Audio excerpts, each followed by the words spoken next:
आज भी जो नाम बदलने वाले हैं उनको पता ही नहीं होगा, मैं दावेश कर उनको पता ही नहीं होगा, न वो देश को जानने देना चाहते हैं कि कोई रॉबिन हुड टंटिया भिल भी थी। तो मैं बहुत खुश हूँ और मैं जयस के साथियों को बहुत धन्यवाद दूंगा। और देश के लोगों से भी एक मेरी गुजारिश है, आप जिसे राष्ट्र समझते हैं वो केवल आपकी जाति आपका क्षेत्र नहीं होता। राष्ट्र ये है कि आप आइए और देखिए कि मध्य प्रदेश में कि कल्चर एक जैसा है, क्योंकि आपके यहाँ भी प्रकृति केंद्र में है और ओबीसी की बहुत बड़ी आबादी खेती किसानी पशुपालन से जुड़ी हुई है, तो वो भी प्रकृति पूजते हैं और आप भी, और इसलिए हमारा एक रिश्ता बना हुआ है। दूसरा एक बड़ी बात, तो वैसा ही छीना जा रहा है इस देश के दलितों के साथ, आदिवासियों के साथ, ओबीसी के साथ। तो अपने आप ये क्योंकि दर्द एक है तो दवा एक है, और दवा एक है तो हम लोग एक साथ खड़े होते हैं। ये इतिहास हमारा है, यहाँ के ऐसे ऐसे योद्धा रहे हैं जिनके लड़ाई लड़ने के बाद हम आज जैसे भी हैं उसमें इन लोगों का। और जयस के तमाम साथियों को फिर से क्रांतिकारी इस्तकबाल, जय भीम, जय मंडल, इंकलाब जिंदाबाद, जोहार। सभी को जोहार, जिंदाबाद। आज हम लोग इंदौड़ी भाई भील की धरती इंदौर में टंटिया भील चौराहे पर उपस्थित हैं और आज हमारे बीच में दिल्ली यूनिवर्सिटी के प्रोफेसर आदरणीय लक्ष्मण यादव दादा आए हैं और साथ ही हमारे डॉक्टर जितेंद्र मीणा दादा आए हैं। हम इनका जयस परिवार की ओर से स्वागत करते हैं और साथ ही साथ इंदौर की पावन धरा पर आप दोनों का बहुत बहुत स्वागत, बहुत बहुत धन्यवाद, जोहार।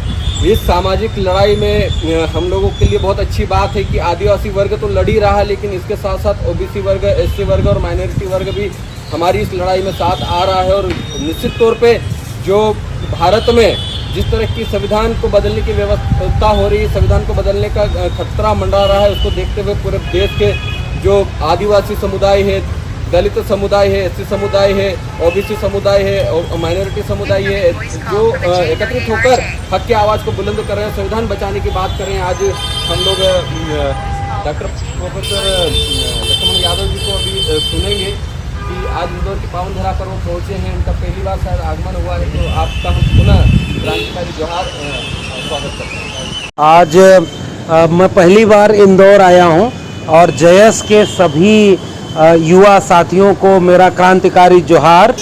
और आज हम, मेरे लिए बहुत गौरव की बात है कि हम लोग जिस एकता की बात करते हैं, इस देश में जो भी वंचित शोषित बनाया गया उसको भारत के संविधान ने बराबरी का हक देने की कोशिश की, लेकिन फिर से ऐसी कोशिश हो रही है कि उनके हक को छीना जाए।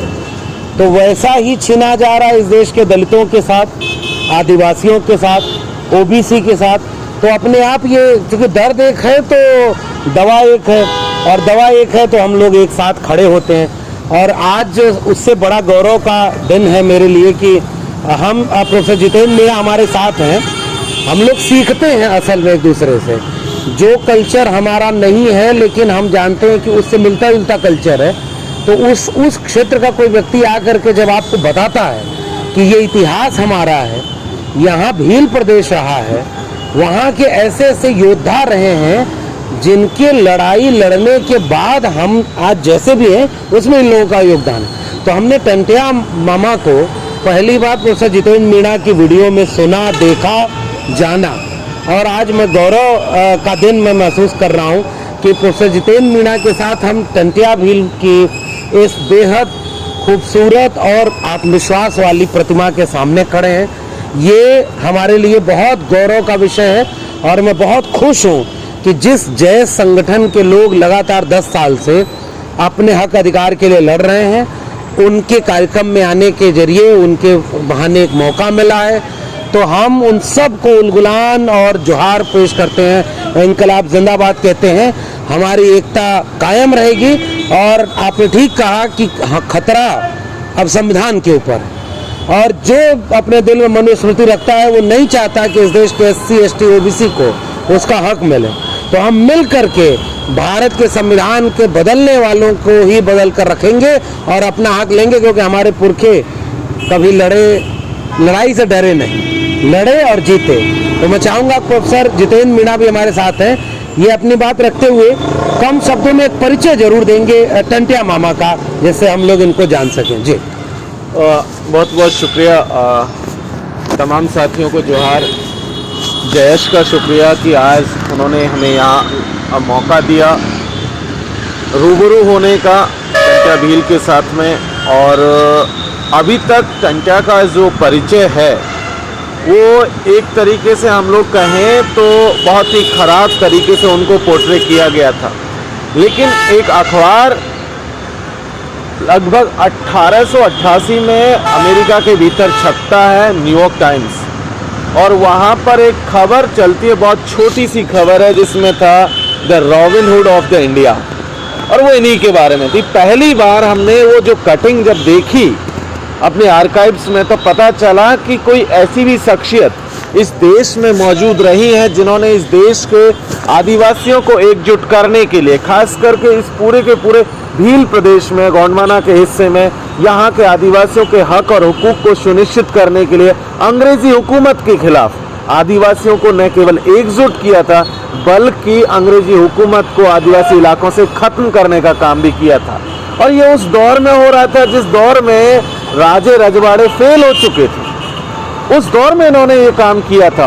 और आज भी आदिवासियों के बीच में टंट्या भील की जो उनका जो अपना कद है वो एक बहुत बड़ा कद है। आज का आदिवासी, चाहे जयेश के साथी हों, चाहे आदिवासी परिवार के साथी हों, या देश के अलग अलग हिस्सों में जो आदिवासी साथी काम कर रहे हैं, वो टंट्या भील से प्रेरणा ले रहे हैं और वो देख रहे हैं कि हमारे पुरखों ने किन विषम परिस्थितियों में लड़ाइयाँ लड़ी थी।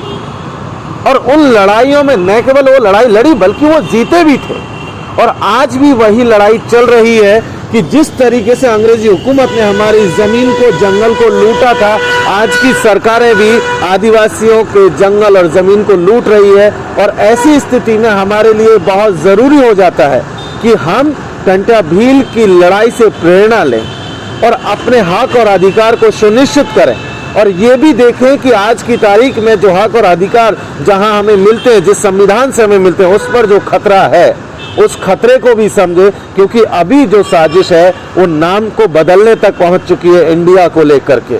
और ऐसे में ये इंडिया सिर्फ कहा जा रहा है कि अंग्रेजी हुकूमत की तरफ से दिया गया नाम है, लेकिन ऐसा बिल्कुल नहीं है। इंडिया जुड़ा हुआ इंडिजीनियस से और इंडिजीनियस जुड़ा हुआ है आदिवासियों से। तो इसलिए ज़रूरी है कि जब वो नाम को बदल रहे हैं तो न केवल संविधान को बदल रहे हैं बल्कि उसके साथ साथ आदिवासियों की पहचान को भी बदल रहे हैं। इसलिए ज़रूरी है कि हम अपनी पहचान को बचाएं, हम अपने संविधान को बचाएं, हम अपने आदिवासी पुरखों की विरासत को बचाएं। और मुझे लगता है कि जब हम इन सब चीज़ों को बचा लेंगे, सही मायनों में यही बिरसा को, टंट्या भील को और बाकी तमाम आदिवासी पुरखों को ये हमारी सच्ची श्रद्धांजलि होगी। बहुत बहुत शुक्रिया आप तमाम साथियों का। एक बड़ी महत्वपूर्ण बात है, अभी हम अपने दोस्तों से बात कर रहे थे जो जयेश के लोग हैं।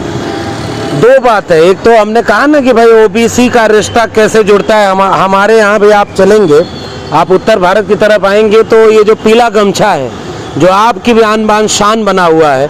अभी प्रोफेसर जितेंद्र कह रहे थे कि पिछले दिनों इन युवाओं ने इतनी ताकत जुटाई है अपने हक अधिकार को लड़ते हुए कि जहाँ पीला गमछा दिखता है तो जो अपने लोग हैं उनको कॉन्फिडेंस आ जाता है कि अपना आदमी है, और जो जिससे लड़ाई है उनको डर लग जाता है। तो एक तो ये बात है कि कल्चर एक जैसा है, क्योंकि आपके यहाँ भी प्रकृति केंद्र में है और ओबीसी की बहुत बड़ी आबादी खेती, किसानी, पशुपालन से जुड़ी हुई है, तो वो भी प्रकृति पूजते हैं और आप भी, और इसलिए हमारा एक रिश्ता बना हुआ है। दूसरा एक बड़ी बात कि आप गौर करेंगे कि इनके हाथ में एक हथियार है, तो इनकी लड़ाई किससे थी? जो बिरसा आबा की भी लड़ाई, वो जो तीर कमान है, जो जयपाल सिंह मुंडा संविधान सभा की बहस में जब हथियार वाली बात आती है तो कहते हैं हमने इससे अपने पुरखों के हाथ में जो देखा है वो दुश्मन के खिलाफ था, दिकुओं के खिलाफ था और अपने लोगों के पक्ष में है।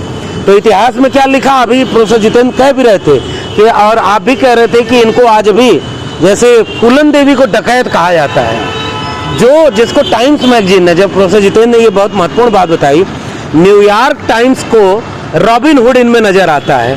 और आज भी जो नाम बदलने वाले हैं उनको पता ही नहीं होगा, मैं दावे से कर उनको पता ही नहीं होगा, न वो देश को जानने देना चाहते हैं कि कोई रॉबिन हुड टंट्या भील भी थे। इसकी वजह यह है कि ये शासक कौमें रही हैं। आप जब कह रहे हैं भीलवाड़ा, आप जब कह रहे हैं गोंडवाना और भील प्रदेश, हम जब कहते हैं कि यहाँ पर ओबीसी में आने वाली जातियों का गुर्जर, प्रतिहार, पाल वंश रहा है, देवगिरी के यादवों का वंश रहा है, यहाँ भील प्रदेश है, उधर गोंडवाना है।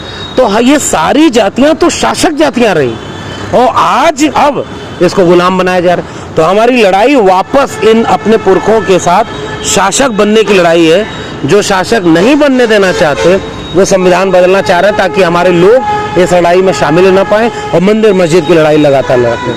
तो मैं बहुत खुश हूँ और मैं जयस के साथियों को बहुत धन्यवाद दूंगा। और देश के लोगों से भी एक मेरी गुजारिश है, आप जिसे राष्ट्र समझते हैं वो केवल आपकी जाति आपका क्षेत्र नहीं होता।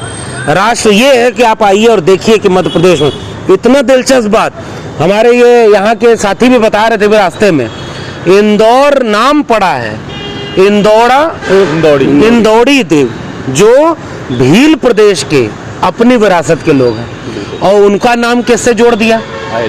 तो इसका मतलब ये कि अगर आप अपने इतिहास को जानेंगे नहीं तो आपके इतिहास को कब बदल दिया जाएगा, जब संविधान बदल जा सकता है तो इतिहास।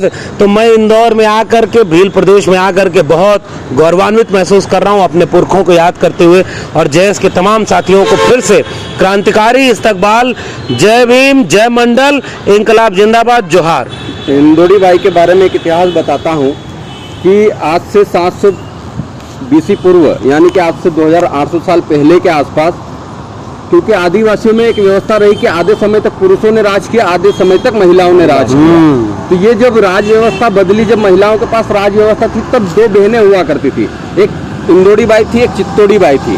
तो इंदौड़ी बाई जो थी वो इंदौर में जो कबीलाई व्यवस्था थी उसके सरदार से उसकी शादी हुई थी। उस समय तक जब उसकी शादी यहाँ पर हुई थी तो उस समय तक महिलाओं का शासन आ चुका था। इसलिए इसको बार बार हम लोग पहले कहते थे कि इंदौर जा रहे, इंदौर जा रहे, इंदौर जा रहे। बाद में जैसे जैसे प्रोनाउंसिएशन होता गया वैसे वैसे ये इंदौर हो गया। जब अंग्रेजों ने इसको INDOORE लिखा तब वो इंदौर बन गया। तो इस तरीके से नामों का प्रोनाउंसिएशन होता गया और इंदौर बना दिया गया। लेकिन उसका वास्तविक इतिहास जो है इंदौड़ी बाई भील के नाम पे है और चित्तौड़ का इतिहास चित्तौड़ी बाई भील के नाम के इतिहास में है। दूसरी बात, जिस स्टेचू के पास हम लोग खड़े हैं ये जो जगह है और ये जो महामानव टंट्या भील है, टंट्या भील का इतिहास रहा है कि ये अंग्रेजों से 15 वर्षों तक हथियारबंद लड़ाई लड़े और जो आज आदिवासियों को प्रतिनिधित्व मिला हुआ है यानी कि आरक्षण मिला हुआ है, ये कहीं ना कहीं टंट्या भील की बहुत बड़ी देन है। क्योंकि इससे पहले जब टंट्या भील का विद्रोह अंग्रेजों के साथ नहीं हुआ था तब आदिवासियों को क्रिमिनल ट्राइब कहा जाता था, यानी कि पैदा होने के से ही जो आदिवासी बच्चा होता था वो अपराधी हो जाता था और अपराधी को आज भी नौकरी में स्थान नहीं मिलता है, रिजर्वेशन प्रतिनिधित्व नहीं मिलता है। तो उस व्यवस्था को खत्म करने के लिए जब अंग्रेज आदिवासी क्रांतिकारी को नहीं पकड़ पा रहे थे, सबसे बड़ी बात कि टंट्या भील को नहीं पकड़ पा रहे थे, तो टंट्या भील ने अंग्रेजों से कहा कि अगर मुझे पकड़ना है तो मेरे लोगों को आपको आपकी सेना में भर्ती करना पड़ेगा, तब आप मुझे पकड़ पाएंगे। वहीं से ये आरक्षण नाम की जो प्रतिनिधित्व नाम की जो व्यवस्था संविधान में दी गई है वो व्यवस्था टंट्या भील के विद्रोह के कारण और टंट्या भील को पकड़ने के लिए टंट्या भील की एक सोच थी उस टाइम पे कि अगर मुझे मेरे लोगों को प्रतिनिधित्व दिलाना है तो मेरे लोगों को सेना में भर्ती करवाना पड़ेगा। वहीं से प्रतिनिधित्व आया और वहीं से आज तमाम देश भर में जिन आदिवासियों को प्रतिनिधित्व मिल रहा है वो टंट्या भील की देन है, यह भी उनको समझने की जरूरत है। मैं इतना कह देना चाहता हूँ। आज बहुत बहुत शुक्रिया डॉक्टर लक्ष्मण यादव जी का, आप प्रोफेसर जितेंद्र मीणा साहब का, आप हमारे इंदौर मध्य प्रदेश में पधारे और हम लोग चाहते हैं कि यही एकता आगे बनी रहे और हम लोग ये लड़ाई जो है संविधान को बचाने की, अपने हक अधिकार को बचाने की, अपने जल जंगल जमीन को बचाने की, जिस लड़ाई को टंट्या भील और बिरसा मुंडा अधूरा छोड़कर गए हैं, उस लड़ाई को हम सब मिलकर उसको पूरा करेंगे और ये जंग जरूर जीतेंगे, क्योंकि हम लड़ने वाले कौम हैं, हम डरने वाले कौम नहीं है। सभी को जोहार, जिंदाबाद। जिंदाबाद।